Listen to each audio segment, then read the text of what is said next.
153वीं रात। अली बिन बिगार और शम्स अलनहार की कहानी। जब 153वीं रात हुई तो उसने कहा कि ए नेक बख्त बादशाह, पुराने जमाने में जबकि बादशाह हारून अर रशीद की खिलाफत थी, एक सौदागर था और इसका एक बेटा था जिसका नाम अबुल हसन अली बिन ताहिर था। सौदागर बड़ा अमीर और सखी था और इसका बेटा निहायत हसीन और खलीक, और लोग इसकी सूरत और सीरत पर गर्विदा थे। वो बे इजाजत लिए खलीफा के महल में जा सकता था और खलीफा की तमाम कनीजें और लौनदियाँ इससे मोहब्बत करती थीं, और वो बादशाह का हम प्याला वो हम नवाला था और उसे अशार और अजीब वो गरीब कहानियाँ सुनाया करता था। मगर वो बाजार में खरीद वो फरोख्त भी करता था और इसकी दुकान पर एक जवान ईरानी शहजादा आकर बैठा करता था जिसका नाम अली बिन बिकार था। इस जवान का कद वो कामत दिलकश था और नाक नक्शा खूबसूरत और जिस्म मुतदिल, और दोनों रुखसार गुलाब के फूल से और दोनों भुई मिली हुई थीं। वो शीरी कलाम था और हंसमुख और हंसी मजाक का शायर। एक दिन ऐसा इत्तेफाक हवा के वो दोनों बैठे बातचीत और हंसी मजाक कर रहे थे कि 10 लड़कियां आईं जो चाँद की तरह खूबसूरत थीं और जिनका हुस्न वो जमाल और कद वो कामत और एतदाल लाजवाब था।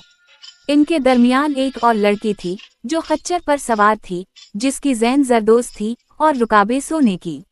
लड़की एक कमीज पहने हुए थी और कमर से रेशम की पीटी बंधी थी जिस पर सोने का काम था। जब सब की सब अबुल हसन की दुकान पर पहुँचे तो वो लड़की खच्चर पर से उतर पड़ी और दुकान में बैठकर उसे सलाम किया और उसने सलाम का जवाब दिया। जब अली बिन बिकार की नज़र इस पर पड़ी तो उसकी अकल दंग हो गई और वो चाहता ही था कि उठकर चल दे के इतने में लड़की ने इससे कहा कि अपनी जगह पर बैठा रहा, हम तो तेरे पास आए हैं और तो चाहता है कि चल दे, ये कहाँ का इंसाफ है। इसने जवाब दिया कि ए मेरी आका, जिस चीज को मैंने देखा है मैं इससे भागना चाहता हूँ। लड़की ये सुनकर हंसने लगी और अबुल हसन से पूछा कि इस जवान का नाम क्या है और वो कहाँ का रहने वाला है। इसने कहा कि ये परदेसी है। लड़की ने पूछा कि किस मुल्क का है। इसने कहा कि वो ईरानी शहजादा है और उसका नाम अली बिन बिकार है और परदेसियों का एहतराम जरूरी है। लड़की ने कहा कि जब मैं अपनी कनीज को तेरे पास भेजूं तो तू इस जवान को लेकर मेरे पास आई हो। अब्बू अल हसन ने कहा कि बसर वो चश्म। इसके बाद लड़की उठकर चल दी। इधर वो रवाना हुई और इधर अली बिन बिकार का ये हाल हवा के इसके मुंह से बात ना निकलती थी। एक पहर के बाद इसकी कनीज अबुल हसन के पास आई और इससे कहने लगी कि मेरी मालिका तुझे और तेरे दोस्त को बुलाती है। अबुल हसन उठा और अली बिन बिकार को साथ लेकर हारून अर रशीद के महल की तरफ रवाना हो गया।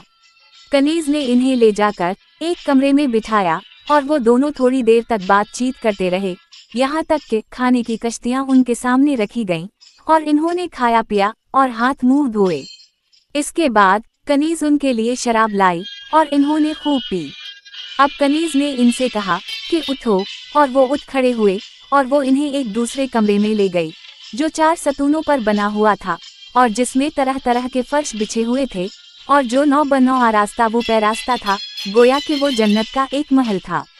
ये अजायबात देखकर वो हैरान रह गए। वो उन अजीब वो गरीब चीज़ों का तमाशा देख ही रहे थे कि 10 कनीजें दाखिल हुईं जो चाँद की तरह थीं और नाज से मटक मटक कर चलती थीं और जिन्हें देखकर आंखें चुकाचौंध होती थीं और दिल हैरान हो जाते थे। अब वो सफ बांध कर खड़ी हो गईं और जन्नत की हूरें मालूम होती थीं और दिल हैरान हो जाते थे। थोड़ी देर के बाद 10 कनीजें और आईं और इन्होंने इन दोनों को सलाम किया। उनके हाथ में सारंगियाँ और दूसरे बाजे थे और वो बैठकर तार मिलाने लगे। इसके बाद वो उठे और उनके सामने गाने बजाने और अशार पढ़ने लगे। इनमें से हर एक इंसान के लिए फितना थी। वो गा बजा रही थीं कि और 10 कनीजें पहुँचे जो सब हम उम्र थीं और जिनके सीने उभरे हुए थे और आंखें काली काली थीं और रुखसार गुलाब के फूल के से और भवे पैवस्ता और नज़र खुमार आलूद, गर्ज की इंसानों के लिए बर्बादी और देखने वालों के लिए मुसर्रत।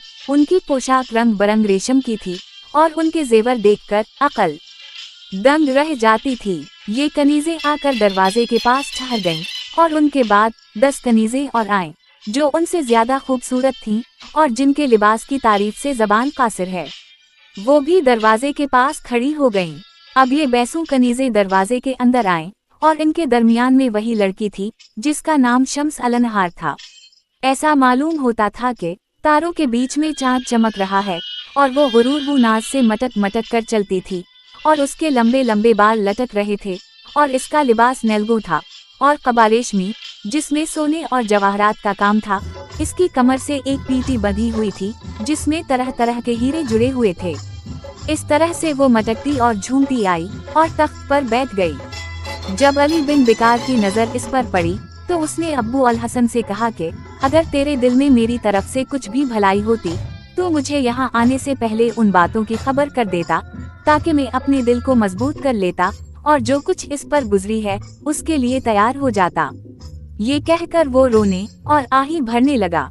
अब्बू अल हसन ने इससे कहा कि भाई मैं तो तेरी भलाई ही चाहता था और उसी लिए मैं डरता था कि अगर तुझे पहले से बता दूंगा तो तुझे इतना इश्क हो जाएगा कि फिर तो उसे देख ना सकेगा।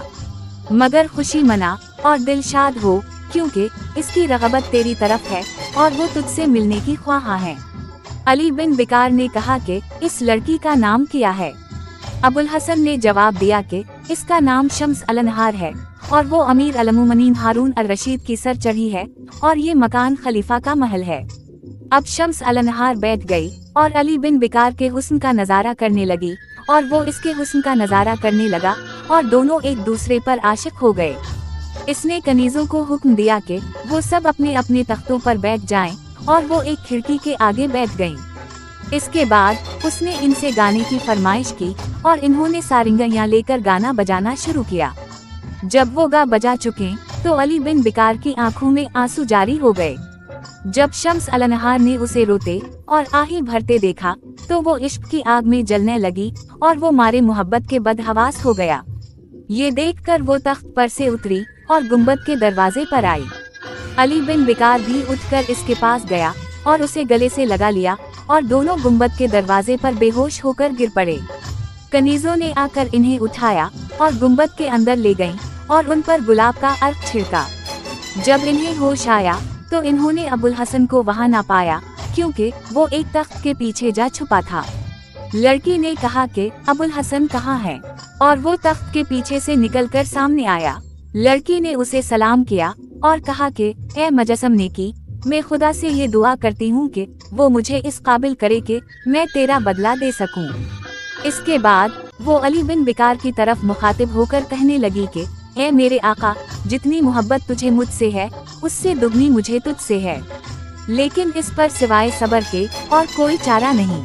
अली बिन बिकार ने कहा कि ए मेरी आका, महज तेरी मुलाकात मेरे लिए काफी नहीं है और सिर्फ तुझे देखने से मेरे दिल की आग नहीं बुझती और जो तेरी मोहब्बत मेरे दिल में समा गई है वो बगैर मेरी जान लिए ना जाएगी। ये कहकर वो रोने लगा और आंसू इसके रुखसार पर इस तरह बहने लगे जैसे कि बिखरे हुए मोती। इसे रोता देखकर शम्स अलनहार भी रोने लगी और अबुल हसन ने कहा कि वल्लाह, मुझे तुम्हारी हालत पर तज्जुब होता है और मैं तुम्हें देखकर हैरान हूँ। तुम्हारी हालत अजीब व गरीब है। वसिल में तो तुम रो रहे हो, फिराक के वक्त तुम्हारा क्या हाल होगा। ये अफसोस करने और रोने का वक्त नहीं बल्कि ये विसाल और खुशी का मौका है, लिहाजा खुश व खुर्रम हो और रो मत। अब शम्स अलनहार ने एक कनीज को इशारा किया और वो जाकर लोंडियों के हाथ कश्तियाँ ले आई जिसमें चांदी के बर्तनों और सोने के बर्तनों में तरह तरह के नफीस खाने थे। इन्होंने दोनों के आगे दस्तरख्वान बिछाया और शम्स अलनहार खुद खाती और अली बिन बिकार को खिलाती जाती थी, यहाँ तक कि दोनों सैर हो गए और दस्तरख्वान बढ़ाया गया और इन्होंने हाथ धोए।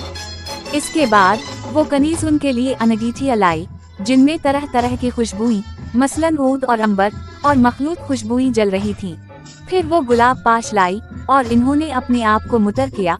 फिर वो सोने के तबक लाई जिन पर नक्श व निगार थे और जिनमें तरह तरह की शराबें थीं और मेवे और नकल और तमाम ऐसी चीजें जो दिलकश और नजर फरेब हों। इसके बाद वो एक अकीक का खम लाई जिसमें शराब भरी हुई थी। शम्स अलनहार ने 10 कनीजें छांट लें और वो खिदमत में हाजिर रहीं और 10 और जो गाने बजाने वाली थीं और बाकियों को वापस कर दिया और गाने बजाने वाली वो से कहा कि सारंगी बजाएं और इन्होंने इसके हुक्म की तामील की।